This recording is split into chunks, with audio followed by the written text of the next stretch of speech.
New ইয়র্কে 0 বর্গমিটার বাড়ির বিস্ফোরক সংস্কার। ছোট জন উচ্চাকাঙ্ক্ষা এবং লড়াইয়ের চেতনায় পূর্ণ স্বপ্নের শহর নিউ ইয়র্কে এসেছিলেন।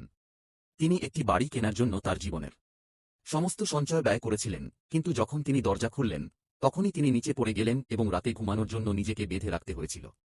স্মার্ট হওয়ার কারণে তিনি একটি ফ্রেম তৈরি করতে গ্যালভানাইজ বর্গাকার ইস্পাত ব্যবহার করেছিলেন এবং নির্লজ্জভাবে তার চাচির কাছে কিছু স্ক্রু চেয়েছিলেন যাতে এটি দেয়ালের সাথে শক্তভাবে লাগানো যায়। তারপর তিনি একটি ইস্পাত জাল গ্রিড ঢোকানো এবং কংক্রিট ঢালা। এটি 10,000 বছরের জন্য টেক্সি করে তোলে।